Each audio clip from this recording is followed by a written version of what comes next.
Thanks very much, everyone. Wow, what a welcome. Good morning, everybody. Are you ready for this? I'm sounding like I used to sound when I used to DJ across this, this great city, and I'm probably doing that because I'm missing it so much. I'm missing all of you. I am missing all of you, missing this place, the people. You were just brilliant to me in my 9 years as mayor. I could not have asked for better backing. You were there at my back all the way through, and I will never forget what this place did for me. It's been such a wrench to leave that I've had to get special permission from what people in Westminster call my Manchester clothes. I've had to get special permission to wear them this morning. Sorry, Kemi, about that. However, I have bowed to public pressure on one front. I have bought some new running shorts.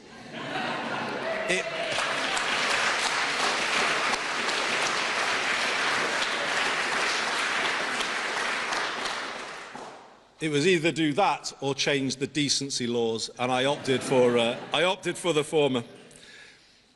But I can't tell you how glad it makes me that we meet at this big moment in one of my favourite places on earth, the People's History Museum. It holds real significance for me, and it's not just because one of my old coats is in a glass case upstairs. And can you believe it, comes off second best alongside Michael Foot's infamous donkey jacket. It's because these galleries tell the story of our country better than anywhere else. How through time it has not been run in the interests of the many, and how ordinary people have fought to change that status quo and make it fairer.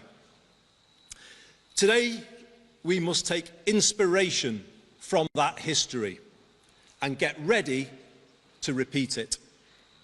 The time has come to build the broadest possible coalition of people to lift Britain back up to where we all want it to be. What hope can we have that it will be different this time? That's the question I would be asking if I was a voter right now. It's the one I want to answer as clearly as I can today, and in doing so, give the new direction the country is looking for. After 10 years of political turbulence since Brexit, and 20 years of falling living standards since the 2008 financial crash, Westminster hasn't been working for people, and it hasn't been working for a very long time. In fact, it is broken. And as a result, the country isn't where it should be. It is stuck in a rut, and clearly we can't go on like this. My generation of politicians, including me, must take responsibility. We haven't been good enough. But instead of being honest about that, the parties have continued with politics as usual, finger-pointing, point scoring. Now, that might matter less in a world where people's lives are getting better, but when they are not, it is dangerous and destructive of what remains of public trust in politics. We cannot go through another decade like the one we have just had.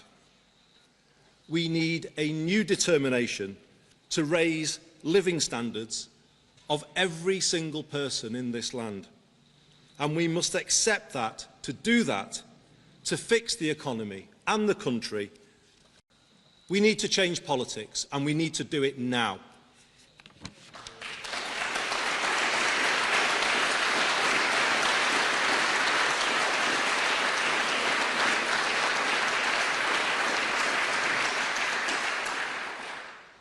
So let me state my clear intention as I put myself forward. True to the motto of this city, I am going to do things differently. I am going to break with the more of the same approach that has got us here. I am going to give Britain the circuit breaker it needs. By building a more collaborative politics in Westminster, by taking power out of the centre and putting it in the hands of the people and places who can use it best. And in so doing, creating a new sense of agency, possibility and hope flowing around the country. We will make politics work for you and the place where you live. I know it can be done because we have done it here. When I started as mayor in 2017, we set about building a new approach, a new politics based on the exact opposite of the Westminster approach. Place first, not party first. Problem solving, not point scoring. Long term, not short term. A decade on, it's incredible how much we've been able to achieve by working together instead of fighting against one another. The Greater Manchester Way is based on strong partnership between all sectors, public, private, community, voluntary, academic, faith, and our trade unions. We ask everyone to face the same way and then pull in that same direction together. Let me give you an example. When we realised the last Conservative government had done something significant by introducing 45-day work placements for young people linked to T-levels, we set ourselves the mission of finding one for every young person who wanted one.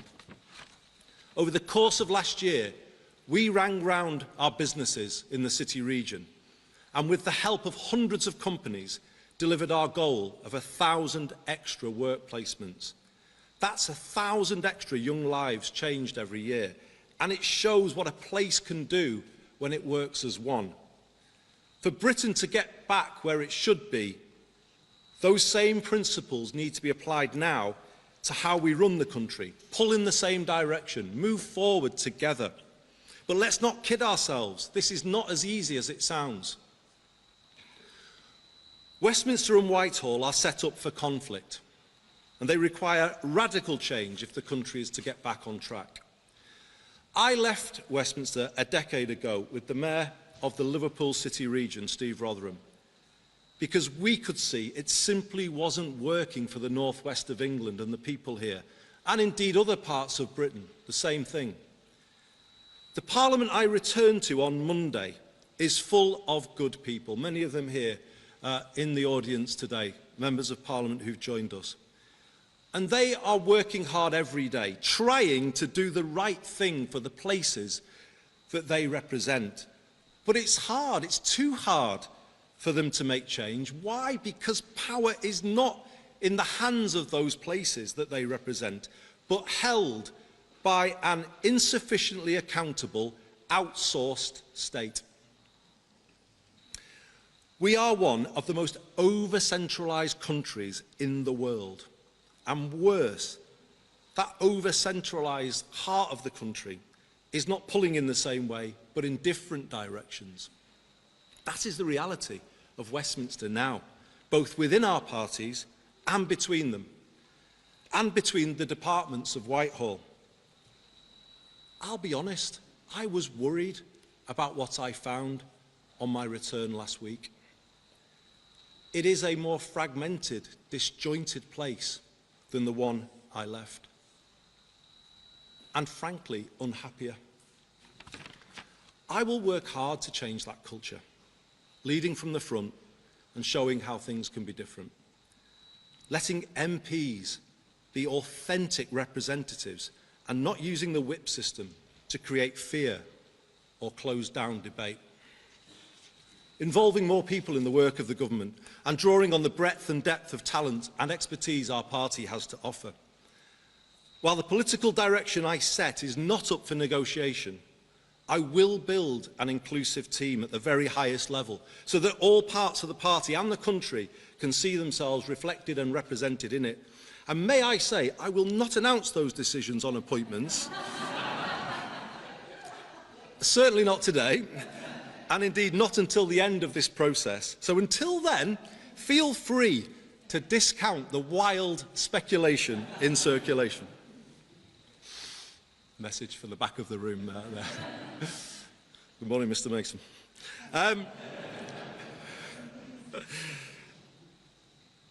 I will reach out to other political parties to find as much common ground as we can and build that more collaborative approach I spoke about a moment ago.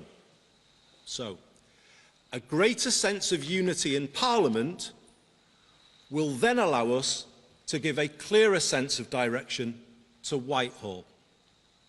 I was struck by recent comments from ministers expressing their deep frustration at the Whitehall turf wars.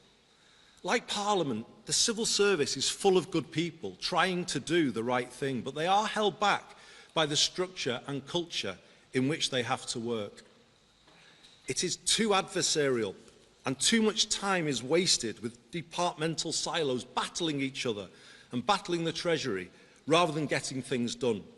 How can the country pull in the same direction when that is the reality at the very top?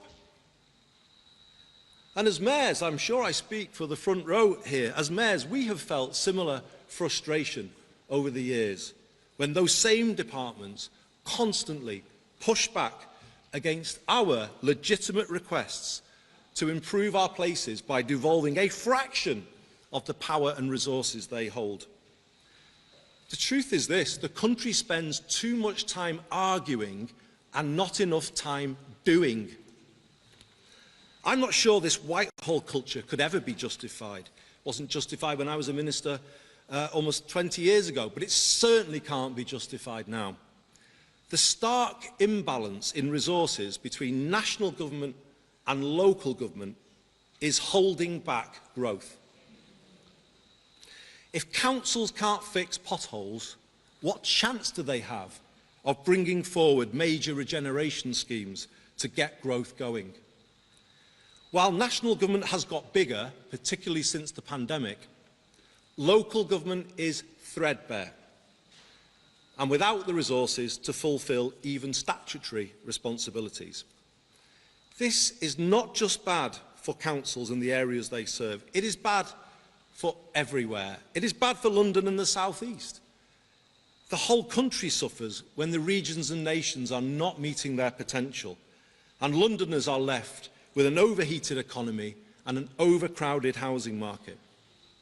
It is actually bad for national government too, because we will never get the growth up to the level Britain needs unless every single postcode in the land is set up to contribute to it.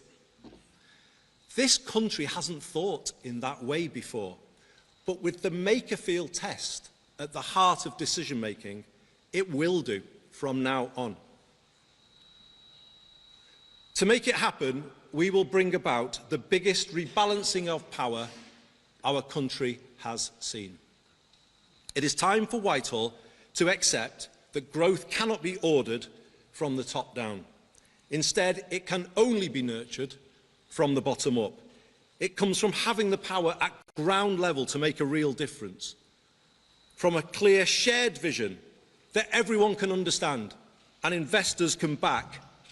It comes from running sound finances, as we have done here in Greater Manchester, which in turn gives businesses the stability and the confidence to invest, increasing their productivity and adoption of new technology.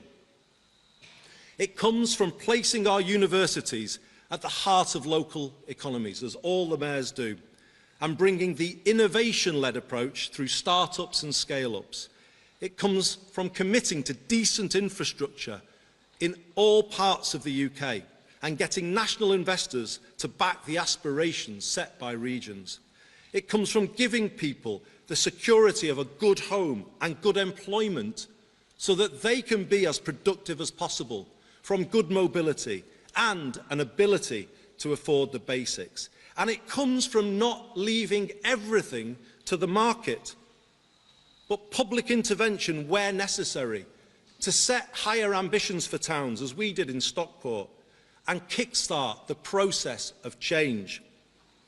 This is Manchesterism,